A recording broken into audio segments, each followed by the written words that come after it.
Good morning, and welcome to your pre-market report for Wednesday, 27th May 2026. Let's take a quick look at the global cues, domestic trends, and stocks to watch before the markets open. U.S. markets closed mixed on Tuesday, with the Nasdaq Composite jumping approximately 1.2% to a record high, and the S&P 500 gaining approximately 0.6%. Driven by strong momentum in semiconductor and AI stocks after Micron Technology surged 19%. Meanwhile, the Dow Jones Industrial Average slipped approximately 0.2%, while easing Treasury yields supported sentiment despite ongoing U.S.-Iran tensions, keeping oil markets volatile. Asian markets are trading mixed today, with the Nikkei gaining around 0.9%, while the Hang Seng dipped and Kospi showed gains of over 4% supported by record highs on Wall Street and continued strength in AI and semiconductor stocks. Improved investor sentiment, easing Treasury yields, and optimism around global technology demand are supporting Asian equities. Although geopolitical tensions in the Middle East and crude oil volatility continue to keep markets cautious. GIFT Nifty futures as of 8 a.m. was trading at 23,890, thereby indicating a flat opening for the Indian markets today. Crude oil prices are trading mixed as markets balance easing hopes of a potential U.S.-Iran agreement against ongoing geopolitical tensions and supply disruption concerns in the Middle East.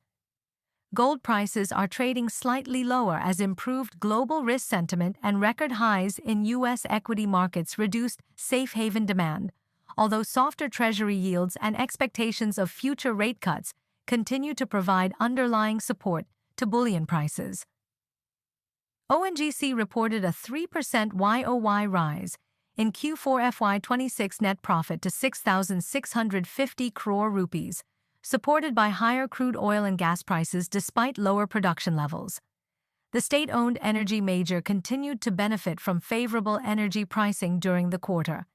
IRCTC reported a 9% decline in Q4 FY26 net profit to 326 crore rupees, although revenue from operations grew over 15% YOY to 1,460 crore rupees.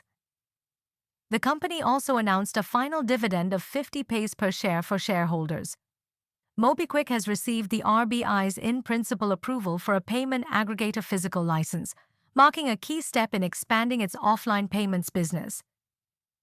The company plans to focus on small businesses, fuel outlets, and organized retail over the next 2 years to strengthen its market presence.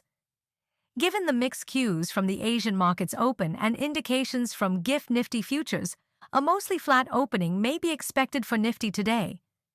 Levels may be kept the same as what we mentioned in yesterday's post-market report, with supports being at 23,885, followed by 23,760, while resistances will be at 24,000 followed by 24,150.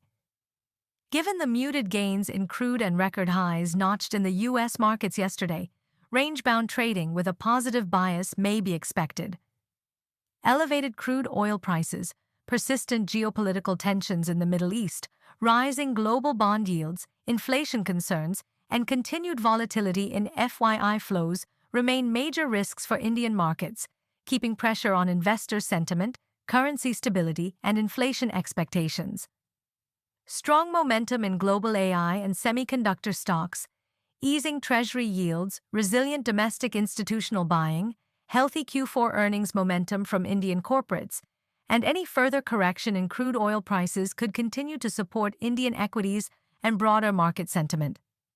Yesterday, foreign institutional investors were net sellers of about 2,408 crore rupees, while domestic institutional investors were net buyers of around 1,361 crore rupees.